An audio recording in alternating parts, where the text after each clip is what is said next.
What's up, guys? Our wrestling podcast back at you with another episode. This is Dave Vicious, along with Jess the Total Package, Craig the British Bulldog, and Joe and Cuz are off this week, bringing you our perspective on the world of professional wrestling. Boo for Joe. No inside sources, no ties to the industry, just stories from the diehards, sharing opinions with you. Can someone feed me today's topic? Live from the WWF, the biggest extravaganza in the world. WrestleMania 8, Dave. And WrestleMania 8. 30 years old. 30 years Wow. old. Oh, that's terrible. I'm depressed now. For audio fans, give us a listen on Apple, Spotify, SoundCloud, iHeartRadio, Stitcher, and Google Podcast. Or watch our videos on YouTube at Our Wrestling Channel. On social media, can you do us a solid and give us a follow on Instagram or Twitter at O.W.P 2019 or on Facebook at Our Wrestling Podcast. Jess, what's up with WrestleMania 8 besides 30 years in? What today? You know, What's up with I that? don't think that this WrestleMania gets the notoriety that it should. I agree. I don't like talking about what we think about the whole pay-per-view until the end. Sure. However, I think there's a lot of hidden gems. Okay, I don't want to say a lot. That would be me embellishing. There are some hidden gems on this WrestleMania that are worth talking about and were worthy of WrestleMania for sure. Yeah, man. Terrible. It took place on April 5th, 1992 in Indianapolis, Indiana. At what other place but the Hoosier Dome? We have an attendance of 62,167 folks here. Our taglines are Friendship Torn Apart and the Macho Flair Affair. I don't Those remember are the stupid Macho Flair taglines. Affair. I don't remember those either. And whatever I website hope you read said those they were on such great friends. is wrong. Throw that computer away wherever you Googled that. That's It terrible. goes Mega Powers, and then right under it goes Hogan. Just right there in Friendship. Yeah. It goes Stupendous, What the World is Watching, and then Macho Flair Affair. Aw. I'll tell you. Oh man. Here's our on-screen, our lovely commentators. We got Gorilla Monsoon and Bobby Heenan. That always makes it fun. Our interviewers are Lord Alfred Hayes, list on the Coliseum release, Sean Mooney, and Gene Okerlund. Our ring announcer is Howard Finkel. Finkel. I guess Ray Combs did the eight-man tag match. That's He news did to me. the 8-man tag, unfortunately. Yeah. Okay. Rest in peace. There is a dark. survey, Oh, best way to before we clean it. start, Jess, I'm so sorry. I'm sure you'd like to talk about who the current champions are here and who are the champions in WCW. Coliseum over on WCW, the WCW heavyweight champion was here, and to quote Tony Schiavone, the United States champion was Ravishing Rick Rude. Oh my God. WCW tag team champions were beautiful Bobby Eaton and Arnis Anderson. And the world television champion was this jobber that never made it, Stunning Steve Austin. This jobber that never made it. And the champions coming into this were Nature Boy Ric Flair as the WWF Heavyweight Champion. The Intercontinental Champion was Rowdus Piper. And the WWF Tag Team Champions were Money of the Incorporated, IRS, and Ed DiBiase, coming into this pay-per-view. Fantastic. We also had a dark match of the Bushwhackers, Luke and Butch, defeating the Beverly Brothers, Blake and Bo. What's up? Let's jump into the first real match, I guess. Shawn Michaels with Sensational Sherry defeated Tito Santana in a singles match in 10 minutes and 38 seconds. The reason I just laughed is because I thought Reba McEntire sung the national anthem, and then Tito Santana comes out and he goes, "That's Tito Santana's sister, Reba McEntire." No. It was so bad. That's Bobby, So yeah. bad.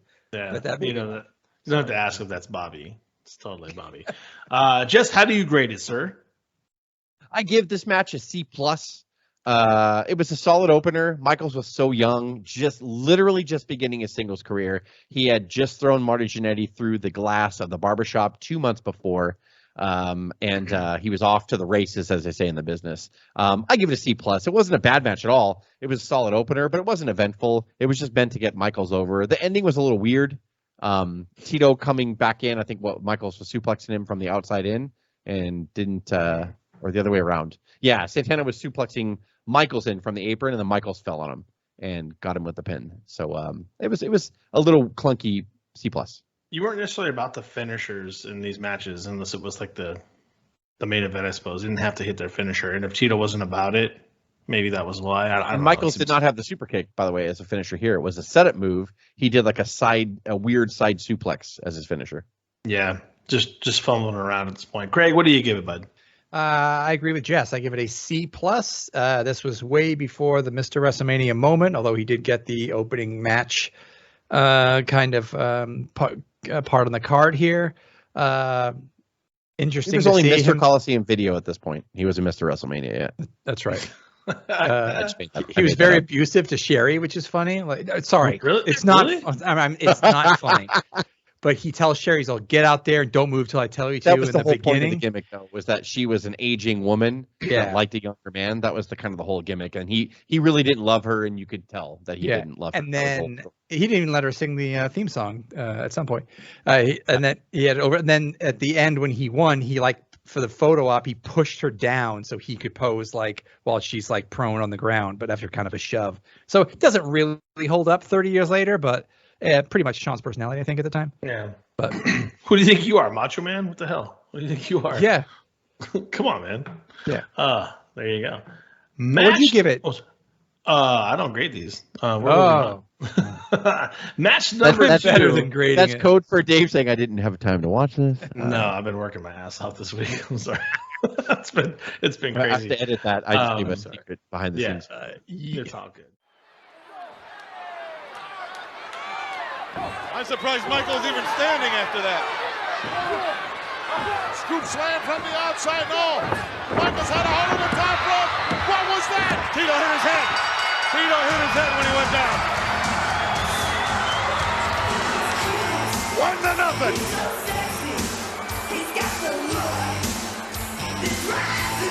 I want to see a replay of this, Monsoon. We're not going to see the rest of it. This one's over as far as I'm concerned. Match you guys number 2. I just talk about it. The Undertaker with Paul Bearer defeated Jake the Snake Roberts in 6 minutes and 36 seconds. I remember the storyline kicking up to this. This was so fun. I don't think the match came out all that great, but Craig, we'll go back to back with you. We'll do a snake on it. What do you got? I like that idea. I got it there too. People did not like this match. Meltzer gave this a 0.75 3/4 star match. When I watched it back today, I thought it was a bit better than that, although it is a burial of Jake. I actually enjoyed seeing them wrestle a bit, and Jake getting the upper hand and the Undertaker kind of kicking out the DDT, and then Jake kind of getting buried a little bit, but he was on his way back to WCW at this time. But it was not as bad as I remember, and I apologize for not giving the grade first, but I will give it also a C+. And might get beat up for that. I gave it a C. Like you said, Roberts was on his way out. This was the first pay-per-view with Undertaker as face, by the way. Mm-hmm. What led up to this was Taker and Jake were thick as thieves, feuding with Macho Man for the previous 4 months or so. And on the Saturday Night's main event leading up to this pay-per-view, Macho Man defeated Jake Roberts and was on his way walking back to he celebrated with Elizabeth in the ring, and then he was walking down the aisle with Elizabeth to go to the back. Jake, already being in back after losing, had a steel chair going, whoever comes through, my man, whoever comes through this curtain's going to get this chair. And so they would show Jake real quick behind the scenes, and it'd go out to Macho Man and Elizabeth walking down the aisle live in the arena. And then Elizabeth rocketed in front of Macho to hold the curtain for him. And you're like, oh my God, he's going to hit Elizabeth. And then Undertaker goes, no, you're not, and grabs the chair. And Jake's like, what's your problem, my man? Why? And I'm acting everything out right now. Fantastic. I want everybody to really feel it. What's your problem? And then he's like, yo, listen, man, you don't do that to a snake. And then so that caused the rift between them. And then Jake turned mega heel. He was already heel at this point, which is my favorite. He was a heel when he first came into WWF, but this heel with the Macho Man, the Jake that had the Cobra Bite Macho Man, all that stuff was next level heel. Jake was so genius. Everything he did was amazing. I loved the slow evil, trust me, trust me, trust me, trust me, music and everything. It was so good. So that's what turned Undertaker face. And so they were experimenting, I think, with this point. And then he got a great reception coming out. Undertaker was super well received as a good guy face, whatever you want to say. Yeah. And unfortunately, so leading up to this is going to be long-winded. Pat Patterson was terminated because along with the steroid accusations was some SA.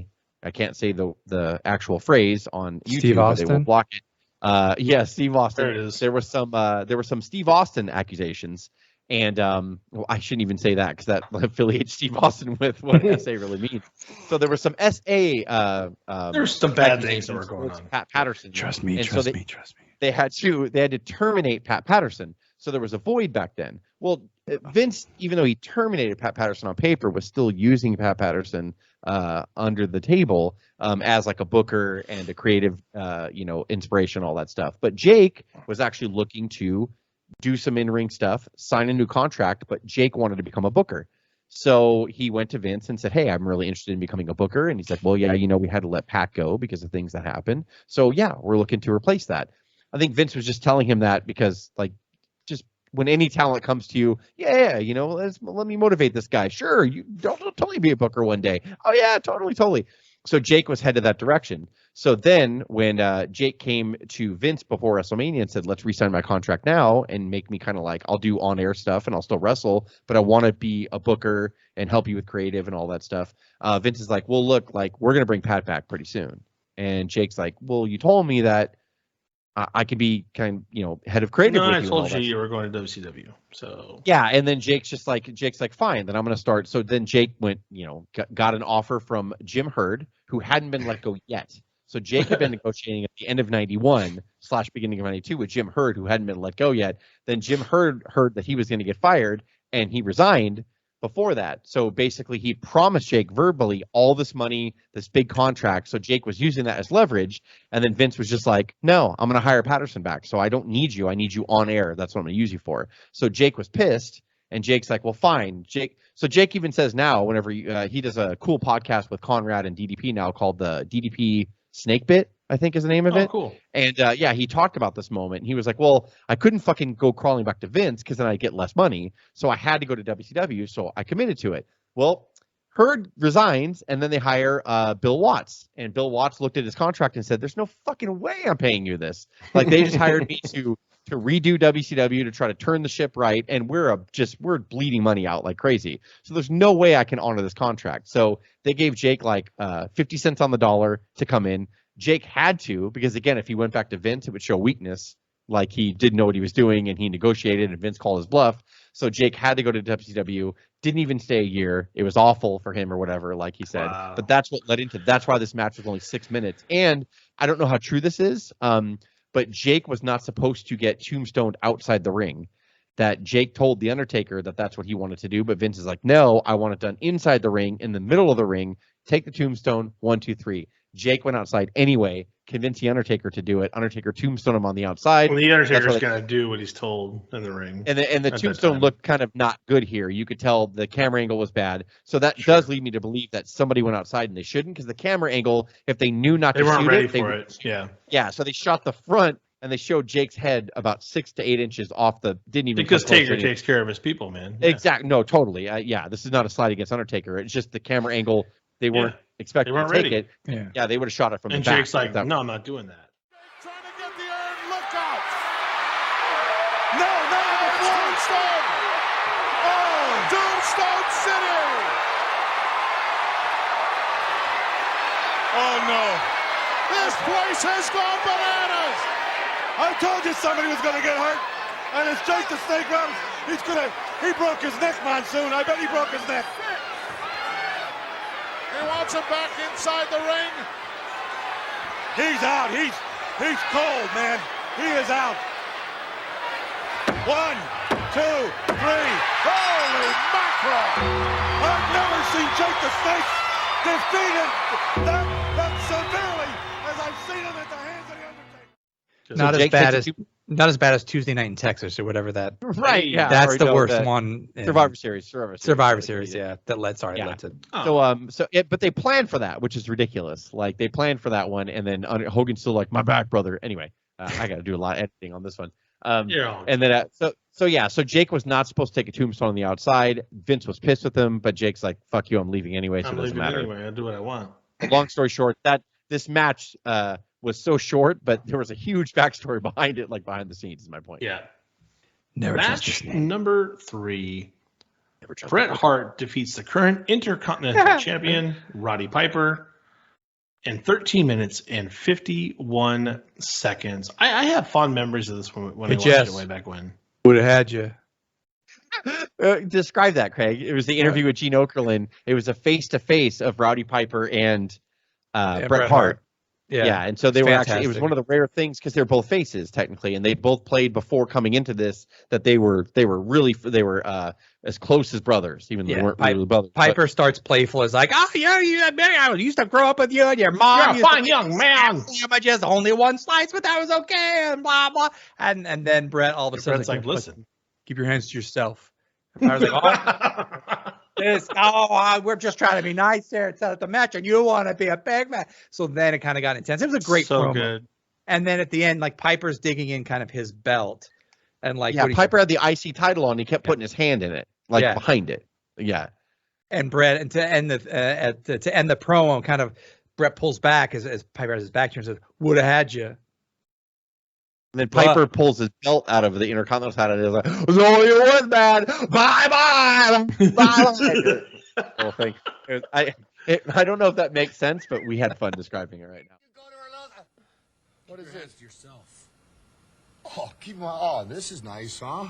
Here I am having a little fun trying to make you at ease. Going to have a nice con to keep them to yourself. Have a nice contest, and here you want to be a hero all of a sudden, huh? You want to be a hot shot all of a sudden. You want your belt all of a sudden. Is that the idea, huh? Look, all I care about is one thing. I want to win back the Intercontinental belt. You got it. I'm going to take it. You keep your hands to yourself. Let me help you out a little bit, buddy. We can settle arguing. Oh, yeah, you damn betcha we can.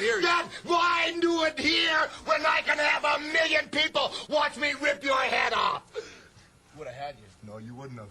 Oh, thank you, gentlemen. Bye-bye. Bret Hart on his way to the ring. Bye-bye. This should be a classic, ladies and I gentlemen. don't think so. Roddy Piper defending Not against today. the challenger. Let's get back to... That's good. It actually is a really fun promo, and I'll take the lead on this one. Yeah, I gave this match A. This match is fucking great, and tells a great story. Yeah, it's an Intercontinental Championship match that nobody talks about anymore. I don't know why. This is a masterpiece by Bret Hart. Listen, I respect Roddy Piper. I love Roddy Piper. But his character definitely outshines his work ethic, and I don't mean that as he was lazy. I just mean Piper wasn't a bump machine. He wasn't a high fly guy. Piper was all like, come on. He's like a tornado of fists and feet, and that's just Piper's character. He wrestled a really good match here, and Bret carried him to an amazing match here. It's easily Piper's best pay-per-view match ever. Someone might say, oh, I watched him in Portland back in 1970, whatever, and he might have had a good match there. But as far as like his whole WWF career, his whole pay-per-view career in WWF, this was easily Piper's best match. It might be Piper's best like televised match of his entire career, to be honest. Great story to the match, as Craig started talking about earlier. Grade A. Go ahead, Craig. I love this fucking match. And Bret regains the Intercontinental Championship with the same ending sequence that he used with Steve Austin at Survivor Series of '96, where Piper put the sleeper hold on him, and Bret walks him to the corner and kicks off the corner, flips backwards, puts Piper on his shoulders. It looks like a pin combination that you couldn't get out of. It looked great. And Bret bled, by the way. Bled like a stuck pig. And I also give it an A, by the way. Great storytelling, great psychology, fully invested. Blood kind of flying everywhere on Bret's side. Piper wavering back and forth of whether to be kind of the bad guy and either hit him with a chair or take advantage or beg off, that kind of thing. And then you might have to edit this out, Craig, but isn't this where he took the bell and he was going to hit him, but he couldn't do it?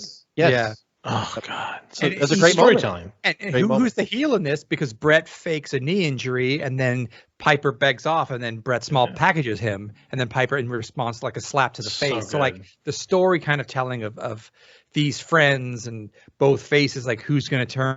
It wasn't like friends. It was like father figure, right? I mean, in a sense. And they both want the title. You know, that was also a big thing too. Is they both needed to have this title. Yeah. And so they had the moment at the end. Piper walks him out, even though he kind of lost, and helps him. He's like, "Give him a towel, man. He needs a towel for his eye, man. Wipe the blood off, man. Come on, man. You're my best friend." Oh, goodness. What a wimp. Oh, look at that move off the turnbuckle. He's on. I told you Bret Hart was going to win. History has been made here in the Hoosier Dome. What a move by Bret the Hitman Hart. We got a new Intercontinental Champion. The winner of this bout and new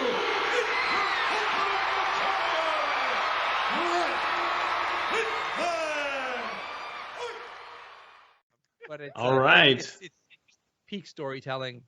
Third Yeah. match in, it's already. This WrestleMania is weirdly paced. They really like. Oh yeah. The great matches have 2 or 3 fillers in between, which Makes this day and age, there's a lot less kind of filler between the big moments. I don't this like it, first- Craig. I don't like it. No, I don't like it either. This was the first kind of big moment, and it happened early in the card. But it's good. It was good. I think Jess said this. How is nobody talking about this match today? You should go back and watch the storytelling in the match. It is what's key. Match number 4, Big Boss Man, Virgil, Sergeant Slaughter, and Jim Duggan defeated the Nasty Boys, Knobs and Sags, Repo Man, and the Mountie, who was accompanied with Jimmy Hart. That was an 8-man tag team match, in case you weren't counting, and that match went 6 minutes and 33 seconds. I'm guessing it's not the gym that we just talked about. Ray Combs did the beginning. He announced the match. He was the ring announcer and Welcome did to the like a whole feud. family feud working. It was really corny and bad. Rest in peace. It was really corny and bad. Didn't like it. I gave it a D-. It was a great beer and bathroom match, however. Oh, there you go. Nasty Boys just close away, and it's all over. It doesn't matter. It's all over. It don't matter. It's all over. Here are your winners, the team of Extra Jim Duggan, Sergeant Slaughter, Big Boss Man, and Virgil. Why would you give it Why would you? a D-? You said before when it's at WrestleMania? Only the 3 of us are going to know what that is. Yeah, D-. We gotta stop talking about stuff before we record. But anyway, It was this was pretty terrible and uneventful, and yeah, next there you go. Did you grade it? Sorry, D-. D-. I think. Match number 5. Why is this where it is? To Craig's point, I don't get this. You Randy know why. Stop Savage You with know Miss Elizabeth defeats Ric Flair, our current WWF World Heavyweight Champion, who was accompanied with Mr. Perfect in 18 minutes and 4 seconds. I have memories etched in of Macho Man having his leg totally destroyed, but being able to defeat Ric Flair with one leg towards the end to become the world champion for the second time. I got to ask 2 things. Obviously, give me your grades, guys, but why the hell is this match where it is on this card? First of all, you know why it is, and secondly, well, there's 2 reasons why it is. Hogan One, must we didn't pose? know about till the yeah. Why couldn't you put it right before? Like we're gonna talk about 3 throwaways here in a minute. Okay, well, I mean that's fair enough, but I guess again they did need to pace it, so they didn't put 2 high-profile matches back to back. They definitely wouldn't have put 2 good matches back to back by putting this one against Hogan. But I give this match. I struggled. Whoa! The only reason why I give this match a B+ and not an A- Where are you going?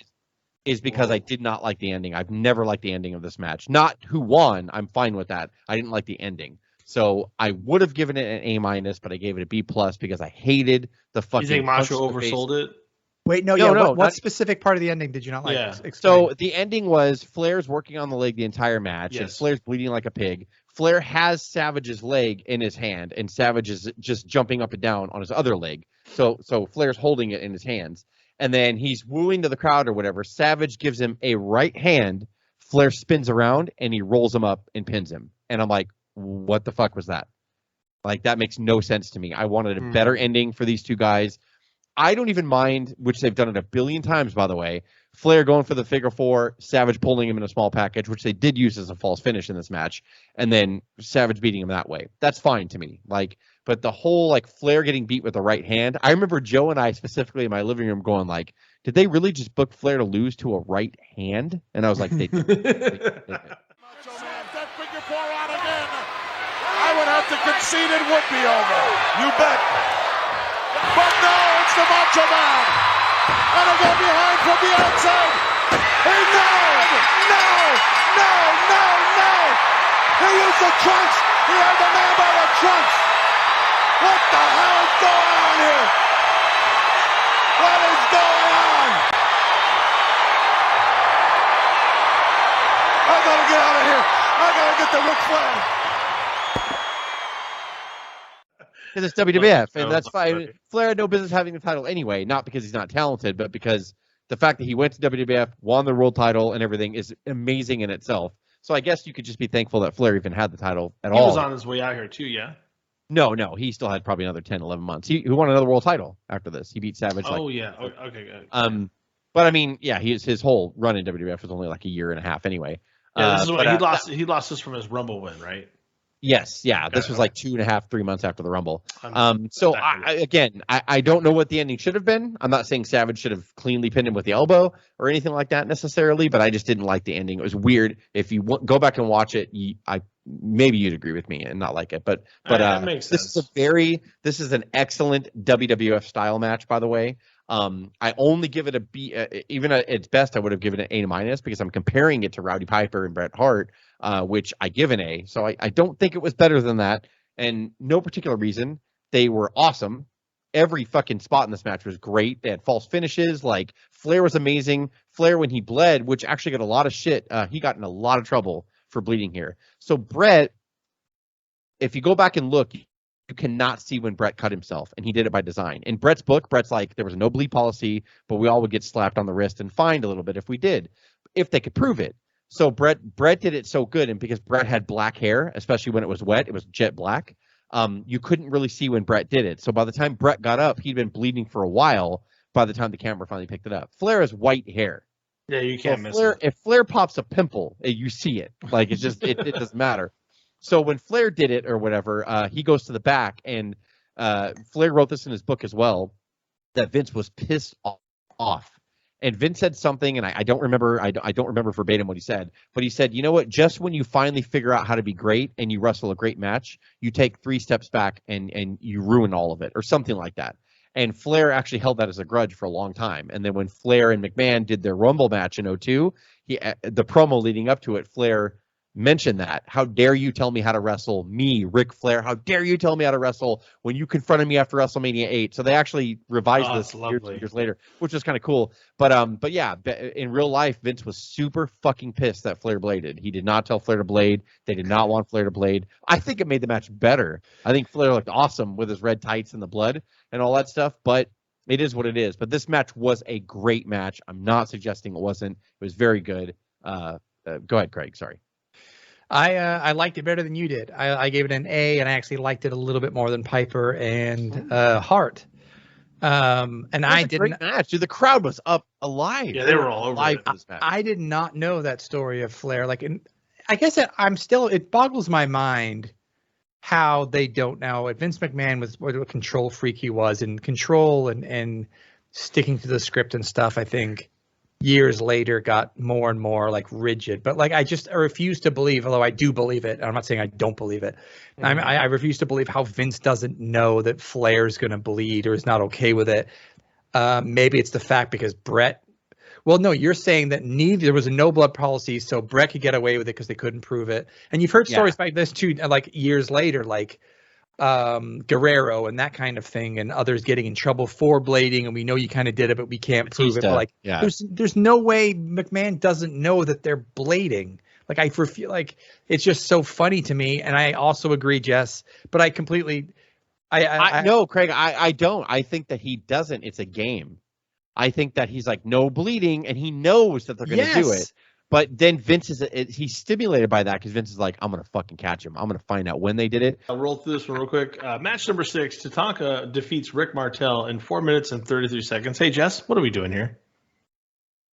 C-. The match was too short because Tatanka is an underrated worker. I agree. I just don't know what it's doing. Rick Martel is Rick Martel. Come on. Former AWA heavyweight champion, former WWF tag team champion. Rick Martel is a great wrestler.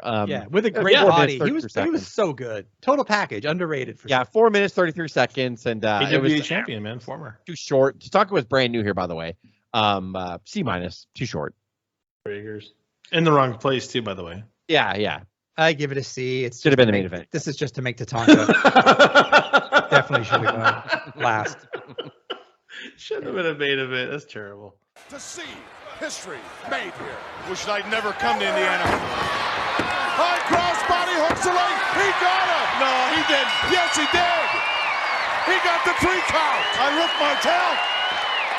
Tatanka with a fall on the motto. Rick Martel. I can't believe that, Monsoon. There it is. Here is your winner, Tatanka. But there's too much of this stuff. I think back then they used WrestleMania to introduce guys, and this was just one of those. There's a couple of filler things here. Nowadays, there's just no room for this stuff. It's a different world, and you have more eyes, and you get people hooked on. This is the end of the season, and the day after this is the beginning of the new season of what you call wrestling. So I get why they did this back then, but you look back 30 years later, and it's not what it is in the last 10, 15 years of WrestleMania, just matches that make guys and that kind of thing. But I often it had its place. Other reviews that we do too. You look at the names on this pay-per-view of WrestleMania here, and then go back and look at Survivor Series of '92, which was like 9 months later or whatever. A totally different company. They just fell apart afterwards because of the steroid accusations and everything like that. They just fell apart. On the verge of it. Match number 7, and I'm just going to say, I think that match number 7 here should have been flipped. You put this in where Randy Savage and Flair are, and it makes more sense. It makes more sense. Yeah, I thought you put this in the main event. No, don't do that. The Natural Disasters, Earthquake and Typhoon, defeated Money Incorporated, Ted DiBiase, with Erwin R. Shyster, who was accompanied with Jimmy Hart, by count out. 8 minutes and 38 seconds. Money Incorporated, they were the defending champions as well. Yes, they were. I'm sorry. I see count out and I get annoyed at WrestleMania. I know you're upset. I get it. Even though on every other review, like, you actually don't shit on countouts and stuff anymore, but that's okay. Yeah, I do hear. When it's 2 matches to the main event, I get a little upset that there's a count out. I'm just saying. I gave it a D. It's slow and pointless, really. You gave it a D, and you're giving me crap about it. Way to go, Jess. I hope you feel better. Hope you feel better about that. I mean, I don't know what I wanted to see from it. I don't know if I wanted the Natural Disasters to overwhelmingly with it. A clean pin would have been nice. Possibly, yeah. Even if DiBiase and IRS cheated, I'm fine with that. But yeah, hit him with something. Yeah, hit him with the $1 million belt. It was a shit match. Yeah, Craig, give it a better grade. I dare you. No, D. There it is. 2 tons of shit in a 1 pound bag. It looks like they forfeited the purse money. They're taking their ball. They're going home. That's fair. I used to do it a lot. Ladies and gentlemen, a deliberate count out. The referee awards the decision as a result of a count out to the Natural Disaster. They won nothing. That's not right. However, that's the rule. The only way a championship changes hands in a title match is by a pinfall or a submission.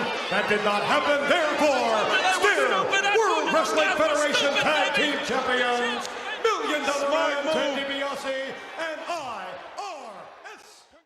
IRS. Speaking of shit, Owen Hart defeats Skinner in 1 minute 36 seconds. Right before the fucking main event. What is going on? What is happening here? I'll give it an F. It was fucking. Although no, getting spit in the face is very funny. But I get it. Was Skinner with his chops in the face? There's no. You don't put this on WrestleMania. I gotta believe it's a Tootsie Roll. I keep telling myself in my mind it's a Tootsie Roll. No, I think you're right. Well, no, I believe it's disgusting. Gross. Yeah. Vince is probably like, I honestly don't want to know what it is. Yeah, I give it an NA. You say NA or A? NA. Oh, good. Like an N/A. Oh, NA, like it doesn't count. Yeah. It shouldn't have a grade. This is not applicable. No grade. There we go. No grade. No grade. Okay, I'm with you. Yeah, it sounded like an A. Like, wow. But even if it went for a while, what's the point? It was Owen Hart still wearing his high energy. And the only thing I can actually say on this is a lot of people would fail a trivia test if you asked them, when was Owen Hart's first WrestleMania? A lot of people would be like, 8 against Skinner. But it wasn't. It was against Mr. Perfect as the Blue Blazer at WrestleMania 5, 1999. However, you can get someone a technicality and say he was known as Owen Hart for the first time at WrestleMania 8, which would be true. That's fair. The fact that he went from 5 to 8 and didn't wrestle in WrestleManias between that is a travesty. Correct. There you go. Well, no. Oh, you said he didn't wrestle beyond that. Sorry, you're right. He did. Yeah, he did not wrestle. You're right. Ooh, it's not even a WrestleMania 6 in Canada. Oh yeah. All right. This just angers me. Our final match of the night goes 12 minutes and 28 seconds. Hulk Hogan defeats Sid Justice in a non-title match. Don't forget that Harvey Whitman is there by disqualification because I heard somebody showed up. No, yeah. So this was the big comeback of the Ultimate Warrior. So 2 reasons why, Dave, that Flair and Savage were not last: Hulk Hogan and the return of the Ultimate Warrior. No, I'm not disagreeing with you. You're just saying that's why. That's why. Don't defend it. You look dumb. I give this match a D minus. Really? No. The main event's a D minus. Oh my! This was a painful Hulk Hogan by the numbers match, but even worse, it was a painful 1992 Hulk Hogan match, which he was. Look at his. Hey, Jess, I just have a question. How many back rakes did we get here? I'm just 42. 42 back rakes. All right. 42. Sure. For every year that Hogan was alive, I think at this point. I don't think it was quite 40 yet. But Hogan's character was very tired from the fact that he came up in 84. That's when they started the Hulkamania rocket ship. And here we are in 1992. His act was old and tired. Look at his body. He was not even in the shape that he was a year before, let alone 7 years before. Sid Vicious looked gigantic and massive and looked so much more impressive. Hogan was old and tired here. I will say that his entrance, Hogan's, was fantastic. To watch that crowd and just see his response, even here in 92, that was part of Hogan's. That was one of the main reasons why I fell in love with him when I was a kid and why I kept watching wrestling, because of Hogan. His entrances were like a spectacle on their own. Hogan's pop used to be so massive. It was like a celebrity. Like walking down, seeing him walk down and be like, "So, bro," and walk down and do everything they did here. Like, it was really cool. Then, were you concerned, Jess, because Rumble when he pulled Sid out and kind of got booed, and it was almost like the little tweener in turn where people were cheering Sid and booing Hogan. Do you remember being afraid at all during 8 whether he would be cheered or pleasantly surprised? No, only or because what? Maybe there was a little fear, but only because of the fact that they did such a good job, but by good job, I mean piss poor job of turning Sid heel because they were so scared of it. After that happened at the Rumble, they had to be like, we need to make him friends, and then we need to turn him quick and make Sid a piece of shit. And even though Sid was more comfortable, Sid even says himself he wanted to be a heel here, like, because he's more comfortable that way. But like the wrestling crowd was shitting on Hogan and turning, and they wanted something different. And he just happened to get a massive ovation here, and it was awesome, like, to see. But like, really, the match was total shit. And then the only thing at the end, Papa Shango missed his cue. So Hogan which drops means the leg. Sid kicked out of Hogan's leg drop. Yeah, Sid kicked out of Hogan's leg drop, and he wasn't supposed to. Papa Shango was supposed to be already down there and sliding in the ring and hitting Hogan, and he did not do that. So basically, Hogan drops the leg, goes for the pin. Sid kicks out at 2, and Hogan was like shocked, but they had to do it because the ending How do you still have a job, and how do you still become, I guess, Kama and whatever? And why, by the way, because you're friends with the Undertaker. You could argue that someone didn't let him go in time. I mean, maybe it's Vince's fault in the back. I don't know. And you're friends with the Undertaker. So I don't. But Undertaker didn't have a huge stroke back here because it was only 1992 at this point. He's just a kid in comparison. Yeah, but at the same time, I think they had a program plan for the Warrior and Shango after this. So I don't think Vince wanted to scrap the plans for that because Shango jobbed every night anyway, so it didn't really matter. So he got punished. Whether he did good and made his cue or didn't, he got punished. No matter Who fucked that up? Did they? I don't even know. They probably didn't have producers of yeah. matches at this point, so they probably didn't have it's someone. It's a long ass aisle, and then he's walking down like the Repo Man, all like crouching down and shit, not even in a hurry. Like, so I'm just like, at first I was doubting the story. I was like, maybe this was all planned. Sid was supposed to kick out of the leg drop. Maybe it was all thing. But I've heard numerous people say Shango was late, like running down, and that's why. And then the Warriors music hits, and apparently all is right with the world for about 2 months, and then the Warrior becomes a Warrior, and like just, you know, whatever, no show shit and all that stuff. So this is it for Hulk Hogan. This is it. This is crazy. They can't help it. He don't have a friend left. Wait a minute. What? It's the Warriors music. It's the Ultimate Warrior! It is! Look at that! The Ultimate Warrior! What is he doing? Is he going to attack Hogan? What is going on here? Clothesline! And soon, that's the Ultimate Warrior! He just got nailed by a chair out of nowhere! Everybody here has watched it. I can't believe. Look at Justice. Yeah, so this WrestleMania ended with the Warrior in the ring celebrating with Hogan to 1992 fireworks behind them, which is like a little plate on the ground, and it just kind of spits up like a sprinkler, but it spits up fireworks. It's one of those snakes that, Yeah, it's one of those. yes. So yeah, that's why this match was last, Dave, even though I am not debating you on the fact that it should not. I think that the world title match should have been last, but I guess having the Warrior return in the middle of the card would have been weird. But I get that too. But maybe you're right. Maybe second to last, or maybe Flair and Savage, then Owen and Skinner. I honestly would have been cool with it if Flair and Savage were second to last, and you still wanted to have this Warrior payoff. I would have been okay with that. That would have. God knows Hogan and Sid didn't have a chance at equaling the quality match. No, but no matter what you do with Savage and Flair, a one-legged Savage getting fight I think the natural you have Hogan and Warrior in the ring at the same time. Nothing will top that. To send I'm wrestling purist and I'm a big fan. Happy. Yeah, and that was the whole thing. They hyped Hogan because Hogan was playing a political game in the back to Vince. Like, I don't know, maybe it's going to be. And what could be Hulk Hogan's last match is exactly what Vince had said in the beginning promo. And he wrestled for like 20 more years after that. Yeah. Yep. Craig, buddy. Bored. What do you got, Craig? How do you grade the whole thing? What? I give it a B+.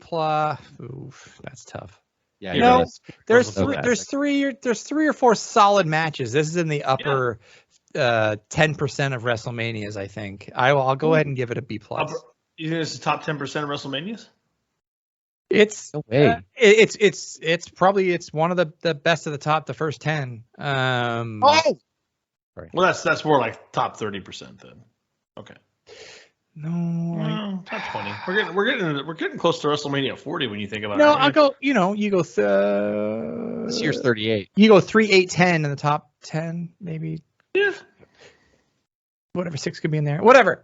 I'm saying it's good. It made up for a lot of filler. There were a lot of good moments. Bushwhackers really turned you on this. The crowd can turn me in a good way. The crowd can make or break a WrestleMania, and this crowd was jacked. And that's true. Carry a lot of shit. And the environment, it looked good. The arena looked good. It was. And we didn't even mention it, but you brought the Road Warriors out live to the crowd with Paul Ellering. They had that interview. Lex Luger promo. The Paul Ellering droned on. And Lex Luger missaid plethora instead of plethora, and then took off his shirt. Who's WWF? That's worth his weight in gold right there. There was a lot going on here. I liked it. There's a lot of filler though, but a lot of great classics. Jess, I give the overall event a solid C+ in a good way, with like a green arrow up next to the C+. Only because Flair and Savage was great. Yeah. Piper and Brett was great. Yeah. And then you had a solid opener. It was fine for what it was. Shawn and Tito, yeah. Yeah, and then the Hogan entrance and then the Warrior coming back. Look, I can say what I want about the Warrior, but it was a moment and it was designed. And the crowd was all over it. Yeah, the crowd was all over it. So I mean, yeah, I a solid C+ with a little green arrow because of the fact that those two matches and the ending moment was what everybody. If you talk about WrestleMania 8, everyone's like, "Oh, that's when the Warrior came back." Like everybody knows that part. Yeah, they do know that. That's a good point.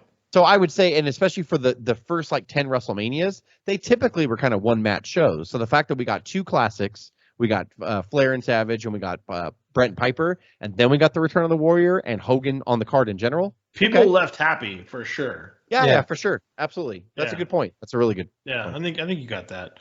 For audio fans, give us a listen on Apple, Spotify, SoundCloud, iHeartRadio, Stitcher, and Google Podcast, or watch our videos on YouTube at Our Wrestling Channel. On social media, can you give us a follow on Instagram or Twitter at O.W.P 2019, or on Facebook Meta at Our Wrestling Podcast. For Dave, Jess, and Craig, this is the O.W.P signing off. Have a good one.